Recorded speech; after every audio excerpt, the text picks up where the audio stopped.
Welcome, future doctors, to today's Explainer. I'm your host, and today we're going to completely break down the neurobiological mechanisms behind why we dream.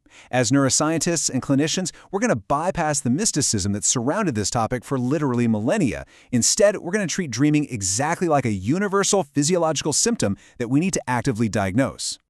Okay, let's dive right into this clinical presentation. Picture this. You have a patient who wakes up at 3 a.m. They are absolutely 100% certain they were just somewhere else entirely. They describe a place that felt completely real, complete with people, distinct sounds, and even a sense of physical weight. Yet within 60 seconds of waking up, the entire experience just vanishes from their memory. Now, if a patient described this happening while they were wide awake, well, you'd probably order a psychiatric consult immediately, right? But as we know, this nightly phenomenon of vivid, bizarre sensory hallucinations is just a common diagnosis we simply call dreaming. So here is our grand round syllabus for today's Explainer. We'll cover the clinical presentation, the REM sleep breakthrough, interpreting neural noise, memory and survival training, brain plasticity and AI, and wrap up with your future clinical practice. Let's jump in to part 2, the REM sleep breakthrough. To really grasp the modern neuroscience here, we first need to see how we got from ancient mysticism to actual biology. The history of dream science is such a fascinating evolution. For thousands of years, civilizations like the ancient Egyptians and Greeks honestly believed dreams were direct messages delivered by the gods. Fast forward to 1899, and Sigmund Freud absolutely revolutionized the field by arguing dreams were disguised windows into our unconscious desires. But the true paradigm shift? That happened in 1953 with the discovery of REM sleep, or rapid eye movement sleep, by Eugene Azarinsky and Nathaniel Kleitman.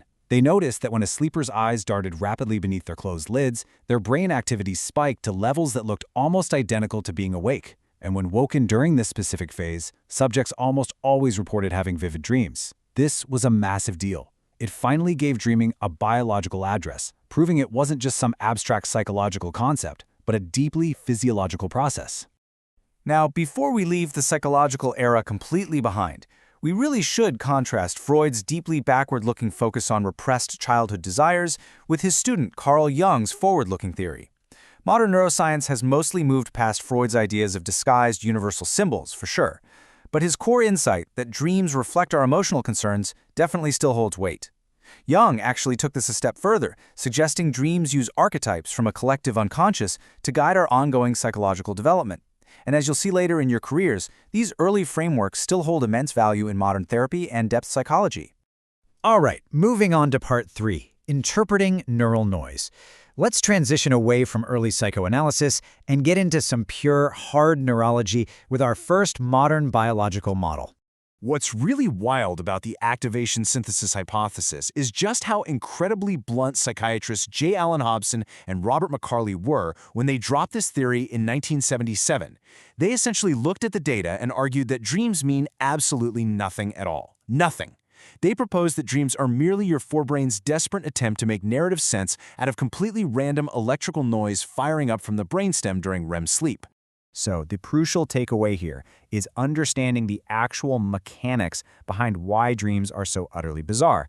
During REM sleep, a part of your brainstem called the pons is just firing off random neural impulses. Your visual cortex gets heavily activated, which makes the experience super visual. At the exact same time, your limbic system flares up intensely, generating these raw, incredibly powerful emotions. But, and here's the kicker, your logical prefrontal cortex remains pretty much quiet. Under this model, your forebrain is just acting as a frantic, meaning-making machine, trying its best to stitch random emotional and visual static into some sort of coherent story, while your logic centers are completely offline.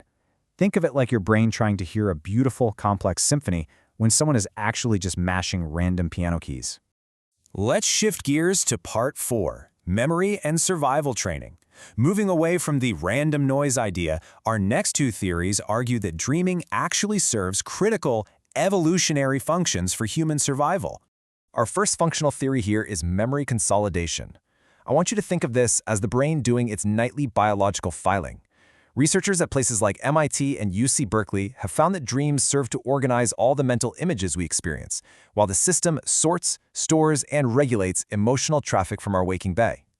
Basically, during REM sleep, your brain is actively stabilizing new memories, shifting them over into long-term storage so you can actually function effectively the next morning. Mechanically, this stabilization happens in 4 distinct steps. First up, the brain actively replays waking neural patterns. Then, it goes through emotional processing to literally strip away and reduce the anxiety attached to those fresh memories.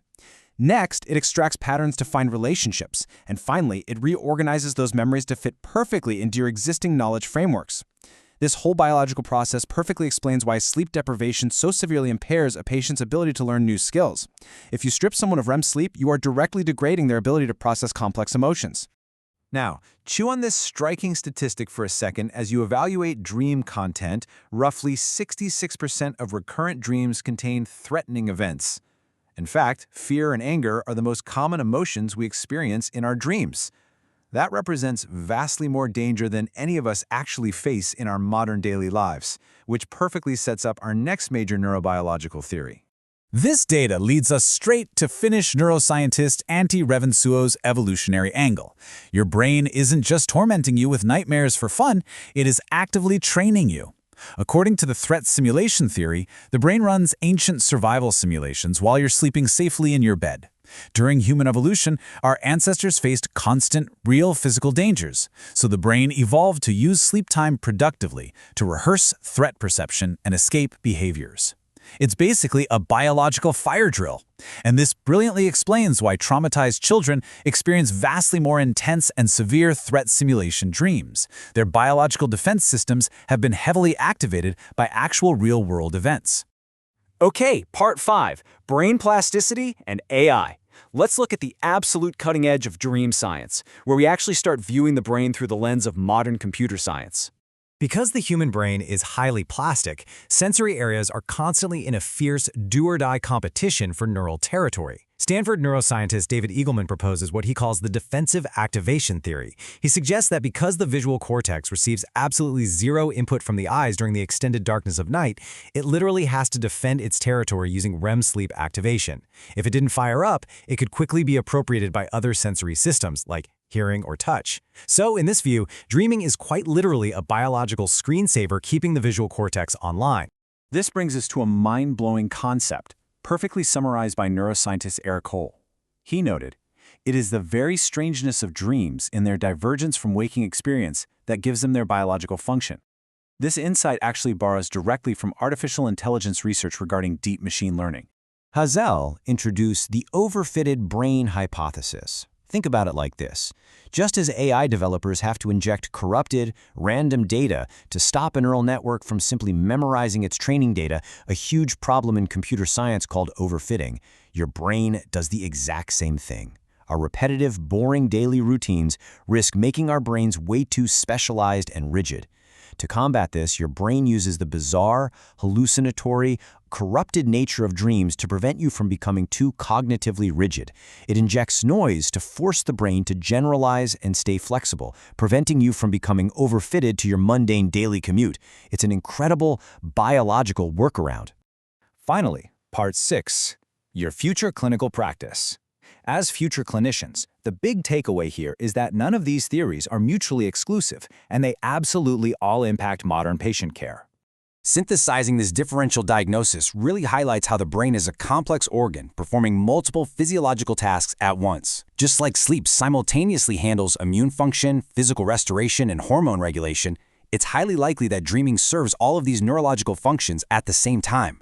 Your brain is improvising narratives, stabilizing memories, rehearsing survival, defending visual territory, and preventing rigid thinking, all happening simultaneously while your head is on the pillow. Let's nail down the crucial clinical takeaways here. Dreaming is not optional, guys. It is a universal, essential biological process.